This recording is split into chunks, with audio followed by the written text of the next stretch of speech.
Olá, no ar o Ecocidade. No programa de hoje vamos falar sobre a queda de árvores em São Paulo. Em janeiro foi registrada uma média de 26 quedas por dia.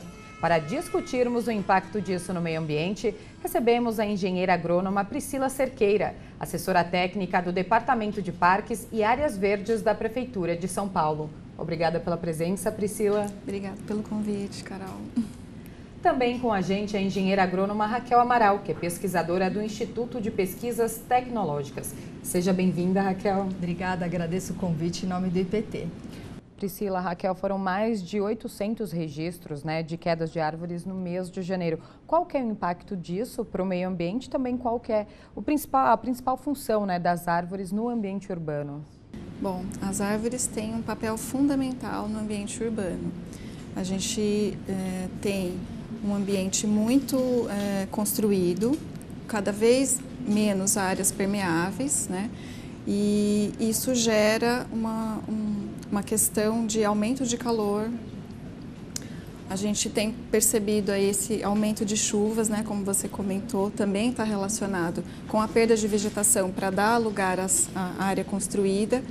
E a função das árvores aqui na cidade está muito relacionada com essa melhoria no clima, Então elas contribuem para que a gente tenha uma temperatura mais amena, elas retêm boa parte da carga de água de chuva, filtra também a poluição sonora, a poluição de particulados, sequestram carbono. Então é um conjunto de efeitos que afeta não só o ambiente de maneira geral, mas também a saúde das pessoas. Raquel? Não, perfeito, é isso mesmo, e eu também acrescentaria que nesse papel natural das árvores tem todo um retorno também de economia financeira. Porque a partir do momento que você tem a retenção dos poluentes do ar, você faz com que a população fique com menos problemas, Menos problemas respiratórios e, enfim, várias situações aí que estão relacionadas à poluição. A questão também do sombreamento das vias, no que se refere ao asfalto, quando você tem ruas sombreadas e asfaltadas, você tem uma economia na manutenção desse asfalto, segundo um trabalho da Califórnia, de $7 por metro quadrado. Quer dizer, se você pensar os gestores públicos na economia que você vai ter para a cidade, para os cofres públicos, com menos internações, com menos necessidades aí de manutenção, de pessoas internadas, etc., você não tem dúvida de que, além de embelezar a cidade, você também vai ter um outro retorno. A gente viveu o 4º janeiro mais chuvoso dos últimos 75 anos. A chuva é a principal causa da queda das árvores? Então, Carol, na verdade é uma repetição todos os anos, Se a gente tem chuva, a gente tem queda de árvores. O que eu acho que é a posição mesmo que nós percebemos é o seguinte: se a gente tiver um trabalho de acompanhamento das árvores no que se refere a inspeções periódicas e conhecer a qualidade que nós temos da arborização existente em São Paulo, a gente vai conseguir prevenir situações de queda. A queda pode estar relacionada aos organismos que atacam o lenho, como os cupins e os fungos, por exemplo, mas tem uma questão também de planejamento, ou seja, de falta de planejamento. As árvores caem porque elas não têm condições de se estabelecer adequadamente, existem barreiras físicas para o desenvolvimento das raízes. Existe corte de raízes também para conserto de calçadas. Então, assim, a questão é mais ainda profunda. Não vamos jogar só na questão das chuvas. Isso se intensifica porque com chuvas vem ventos, maior umedecimento do solo. Mas tem uma causa aí que a gente pode controlar. Além dessa questão inerente à árvore, qual é a espécie que está plantada ali, a questão da chuva, principalmente isso que a Raquel comentou referente à reforma das calçadas. Muitas pessoas acabam reformando a calçada, faz o corte de raízes e ela perde o equilíbrio. E Priscila, existem áreas da cidade muito arborizadas, como a região de Pinheiros, e outras pouco arborizadas, como a cidade de Tiradentes, por exemplo. Por que a arborização de São Paulo ela não foi planejada, né? E o que diz o plano diretor exatamente sobre o planejamento da arborização na cidade? Essas regiões que você citou, Carol, Pinheiros e Lapa, que a gente percebe que tem uma arborização bem consolidada, né? São árvores grandes, com copa grande, bem sombreadas. Houve um planejamento. Quando esses bairros foram formados, né, pensou-se também no loteamento e onde que seriam plantadas essas árvores. Já na região leste e uma parte da região sul, a gente teve uma urbanização muito rápida e com pouco planejamento, né? E isso acabou afetando a escolha das áreas que poderiam ser arborizadas. Então, hoje, o plano diretor prevê a elaboração de um plano de arborização, né? Além do Plano Municipal da Mata Atlântica, do Plano por Pagamento de Serviços Ambientais e o plano de áreas verdes como um todo, não só de arborização, né? Que a arborização, a gente está falando de arborização do viário, sim, mas também de praças, dos parques e das áreas livres. E não podemos deixar de falar da arborização que as pessoas tinham em casa, nos seus quintais, e que hoje a gente perdeu substituindo pelos condomínios, né? É isso mesmo, e assim, vocês têm dados também com relação a essa má distribuição, e aí no plano municipal, que está dentro do plano estratégico de São Paulo, né, ele prevê sim a realização de um inventário quantitativo que já foi feito por imagem, né, mais qualitativo e o manejo e também o planejamento, e principalmente em áreas que já são observadas com a necessidade de plantios de mais espécies, né? Então, com certeza, precisaria ser feito mesmo essa avaliação no sentido de observar esses bairros carentes e fazer projetos pilotos, inserindo a população para que isso realmente seja absorvido como uma coisa que é importante para todos, né? Priscila, a prefeitura ela é responsável, né, por supervisionar a poda e também a substituição das árvores aqui na capital. De que maneira é feito esse processo, né, e o que pode ser aprimorado no manejo das árvores? Bom, antes de supervisionar, né, o processo prevê para que toda árvore que tem na cidade, tanto na calçada quanto dentro dos imóveis particulares, ela precisa receber uma autorização para ser feito o manejo. Então, se a pessoa precisa fazer a poda ou mesmo o corte da árvore toda, o primeiro passo é entrar na prefeitura com um pedido e aí um técnico vai vistoriar essa árvore e vai verificar a real necessidade, se precisa mesmo de poda ou se precisa remover. Emitida a autorização, é feito o manejo, né? Basicamente é isso. A questão de poda é algo delicado. Existe mesmo um manual, né, de condutas de poda da Prefeitura de São Paulo, onde ele estabelece como deve ser feito a poda, né? Então, assim, inclusive a poda drástica, que é a eliminação da copa verde, ela é um crime ambiental. A questão da poda, se houver um planejamento na implantação das árvores, você evita a poda. E a poda é uma conduta que deve ser feita realmente em último caso, porque você, nas condutas aí em algumas áreas do que a gente observa, é que as podas são em V, são laterais para o benefício da fiação aérea, que não deveria estar, né? Devemos pensar numa fiação subterrânea, né? Aí há num prazo a ser estabelecido, mas então a poda ela é algo que deve ser feito com muito cuidado e que principalmente quando a árvore ainda é jovem, né? Com o corte de ramos de pouco diâmetro para que a árvore possa fechar essa área e se consolidar, porque essas podas mais dessa forma, como eu mencionei, em V lateral, elas tiram a beleza da árvore, né? E a árvore acaba não produzindo aqueles benefícios como conforto térmico. Praticamente, relacionando com alguns dados científicos, técnicos científicos, é quase que como a árvore não tivesse mesmo cumprido seu papel naquele retorno que ela poderia oferecer. Recentemente foi feito um teste, né, com aparelhos de tomografia. Como que foi essa experiência e como que ela pode ajudar?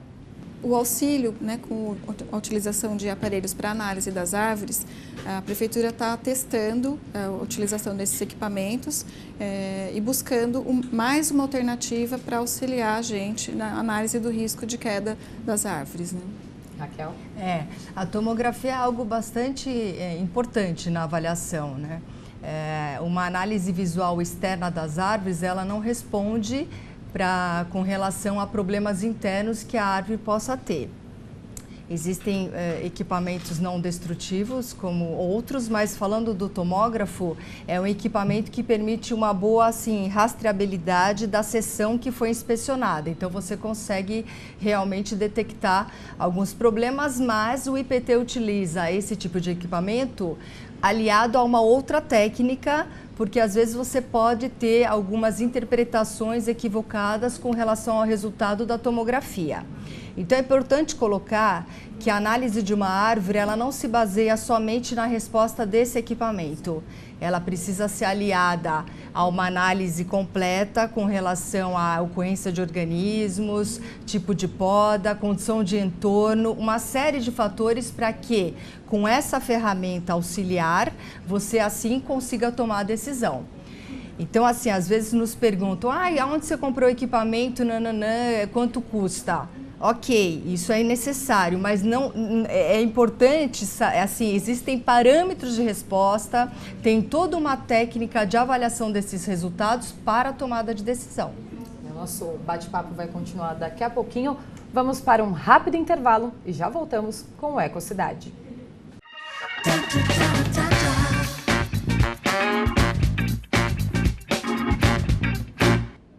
De volta com o Ecocidade. Continuo conversando com a engenheira agrônoma Priscila Cerqueira, assessora técnica do Departamento de Parques e Áreas Verdes da Prefeitura de São Paulo, e também com a engenheira agrônoma Raquel Amaral, pesquisadora do Instituto de Pesquisas Tecnológicas. A gente estava falando sobre alguns estudos, a tomografia. Existe um inventário das árvores aqui da capital? Bom, aqui em São Paulo nós temos um mapeamento que foi feito e registrou aproximadamente 650 mil árvores no viário. Posterior a isso, está sendo contratado o cadastramento para a gente identificar cada uma delas, né? E, a partir disso, fazer uma análise do estado como ela está, né? Estado fitossanitário, quais são as características, a espécie, a localização.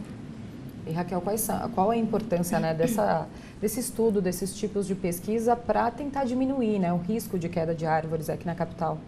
Então, eles são imprescindíveis. Que bom, né? Que bom que vai ser feito isso, porque realmente o Plano Municipal de Arborização ele foi aprovado em 2014, então isso precisa realmente ser realizado, está dentro do contexto aí do Plano Municipal. E como eu comentei, quando a gente conhece antes o que uma árvore tem, e se ela tiver algum problema, antes de ocasionar algum acidente, a gente previne essa questão. E então eu vejo que são ações talvez distintas, conhecer essas árvores que oferecem risco, baseadas nesses registros de ocorrência de queda, dados da Defesa Civil, acho que podem se somar.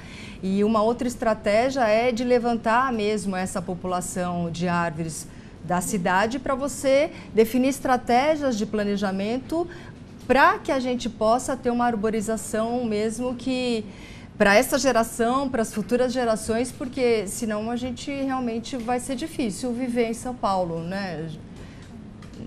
Assim, a gente vê realmente áreas com oportunidades para novos plantios, para que a gente possa ter muito mais árvore. Então, falando de todos os benefícios, não tem o que O mapeamento e esse inventário é fundamental para a gente conseguir planejar o que fazer com as que já existem, né? E também identificar quais são as áreas prioritárias para a gente fazer novos plantios, né? Priscila, quais são os tipos de árvore, né, que a gente pode plantar na capital e quais são os que a gente não pode plantar de jeito nenhum? A Prefeitura de São Paulo lançou um manual de arborização que traz todas as recomendações de o que plantar e como plantar, né? Está disponível no site, qualquer cidadão pode acessar. E lá estão previstas, a gente tem uma lista de 105 espécies que estão recomendadas para serem plantadas, tanto em calçada quanto nas áreas internas, nos lotes, né, particulares das pessoas. As que não estão adequadas também tem uma lista lá. E quais são as características dessas? Normalmente são aquelas espécies que têm um crescimento de raiz muito vigoroso, que vai quebrar a calçada, que tem uma produção de frutos que pode cair e machucar as pessoas ou deixar o piso escorregadio. Tem algumas também que a gente classifica como espécie invasora, exótica invasora, né, que não é nativa aqui da nossa cidade, do nosso país, e que pode ter um desenvolvimento muito vigoroso também e competir com as nossas. E basicamente, algumas espécies também que têm pode produzir alguma substância tóxica, né? Basicamente essas a gente evita, mas tem uma lista de 105 que podem ser utilizadas, né? E, Raquel, existem movimentos da população até, né, que incentivam o plantio de árvores, por isso é importante a população saber exatamente o que pode ser plantado na cidade, né? Sim, esse guia eu acho que ele ajuda muito, mas plantar é uma questão que envolve técnica também com relação ao conhecimento daquela árvore. O manual eu vejo que ele é importantíssimo, mas as pessoas deveriam consultar as prefeituras regionais, acho que a Secretaria, né, do Verde, porque esse embasamento técnico ele é muito importante. Então, aí você me corrige. Se quiser plantar, que tubulação eu tenho aqui embaixo? Então, quando eu digo que é uma questão técnica, é porque o plantio e o planejamento da arborização, ele está relacionado com outros setores também. Que tubulação ou que fiação está passando aqui por baixo, eu vou plantar uma árvore exatamente ali? Então, essa questão técnica, ela tem que ser muito bem cuidada para que a gente pense nesse planejamento. Então, não é só, olha, você tem essa disponibilidade e sai plantando.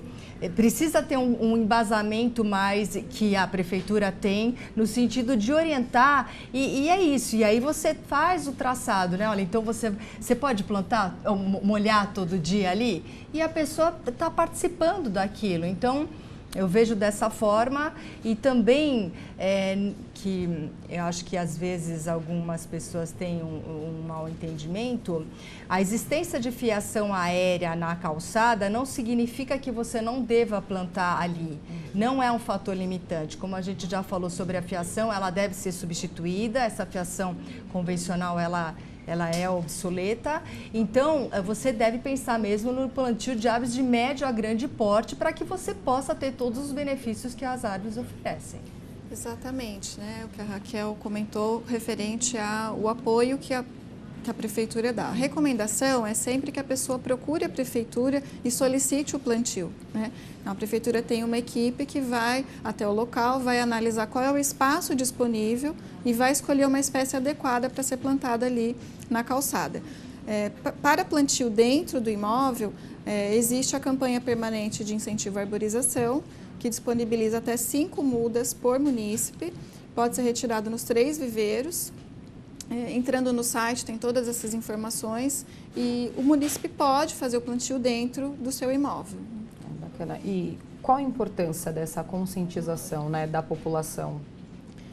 É muito importante que as pessoas estejam conscientes da importância das árvores, né, do benefício que ela traz para a gente e também do benefício para todos, né, para melhorar o clima da cidade, melhorar a saúde das pessoas e, principalmente, como lidar com ela, né? A gente ter uma árvore próxima, a gente percebe rapidamente esses benefícios, mas também precisamos cuidar dela. Não, perfeito, é isso mesmo. E eu tenho certeza que quando se conhece o benefício que aquilo é para todos, você cuida, né? Você realmente, aquilo é seu, você se apodera daquilo no sentido de querer cuidar, evita-se vandalismo, né? A gente para com essa questão de maus tratos com relação às árvores. E uma outra questão importante é que as pessoas vão também denunciar casos em que as árvores possam estar sofrendo problemas. Então, elas vão servir como olho também para a prefeitura. Isso é exatamente o que eu ia perguntar. O que a pessoa deve fazer se ela constatar que uma árvore está com risco de queda, ela deve procurar a prefeitura? Como que funciona? O primeiro passo é procurar a prefeitura. Pode ser pelo canal de telefone, pela internet, o acesso às prefeituras regionais ou à Secretaria do Verde e comunicar que a árvore está com algum tipo de problema, para que tenha uma análise técnica, né? Para que o técnico vá até o local e consiga detectar qual é o problema e, principalmente, né, qual vai ser a solução. Sim. Raquel? Não, acho que é isso, tá perfeito. E em relação à poda, a gente já falou um pouco também, mas é a mesma situação, né? Quando algum munícipe quiser podar a árvore tanto dentro de casa como aquela árvore que está na calçada, ela deve entrar em contato com a prefeitura. A gente não pode fazer uma poda, pegar lá um facão e cortar um pedaço da árvore, que está errado, a gente prejudica até a árvore, né? Está errado em dois sentidos. Primeiro, como você mesmo colocou, prejudica a árvore, porque a poda, de qualquer maneira, é um machucado, é uma injúria, né? E é porta de entrada para que a gente tenha ali bactérias e fungos atuando sobre a árvore. E, em segundo lugar, é errado porque a legislação prevê que precisa ter uma autorização para fazer essa poda, né? Então, o primeiro passo, antes que a pessoa corte o galho, entre em contato com a prefeitura, solicita autorização. Qual que é o telefone que deve entrar em contato? Telefone 156, né? O telefone de atendimento geral da prefeitura, ou pelo site também abrir um serviço um SAC, né? Um serviço de atendimento ao cidadão. Aqui a gente até falou que a poda é um dos principais problemas atualmente também, né? Além da...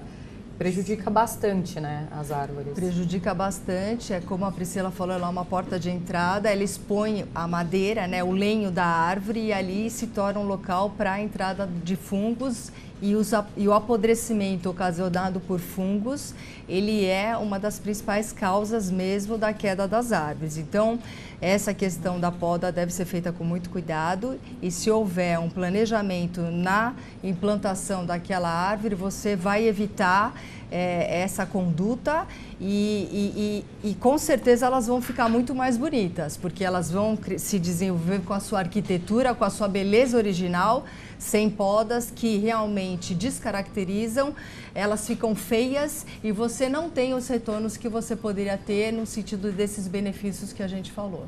A escolha da espécie que vai ser plantada, né? O primeiro passo ali, o que eu vou plantar, é fundamental e vai evitar essa questão da poda. Porque se a gente tem uma construção e planta aqui ao lado uma árvore que vai crescer, que ela tem o hábito genético dela, né, de ter uma arquitetura de copa aberta, todo ano a gente vai precisar fazer uma poda, porque ela vai lançar um ramo que vai conflitar com a edificação. Priscila, muito obrigada pela participação aqui no Ecocidade. Se alguém ficou com dúvida ainda em relação à poda, ao plantio, deixa algum contato lá da Secretaria do Verde e Meio Ambiente. Eu que agradeço o convite e o contato da Secretaria, eu vou deixar o meu e-mail, né, pmcerqueira@prefeitura.sp.gov.br. Qualquer dúvida, estamos à disposição. E Raquel, também muito obrigada pela participação. Quer deixar algum contato, se algum telespectador ficou com alguma dúvida sobre poda, plantio? Sim, a gente pode ajudar. O e-mail onde pode ser encaminhado, então, solicitações, dúvidas, é o @ipt.br, e o site do IPT, porque tem vários serviços tecnológicos que a gente oferece, além de árvores, é www.ipt.br, e queria falar que o IPT está para ajudar a prefeitura no que for necessário para que a gente possa ter uma São Paulo bem melhor. Agradecemos muito, contamos sempre com a ajuda do IPT. Muito obrigada pela participação de vocês, e o Ecocidade de hoje fica por aqui. Mande uma mensagem, sugira um assunto para discutirmos no programa. O nosso e-mail é o tv@câmara.sp.gov.br. Até a próxima semana. TV Câmara São Paulo, informação para a cidadania.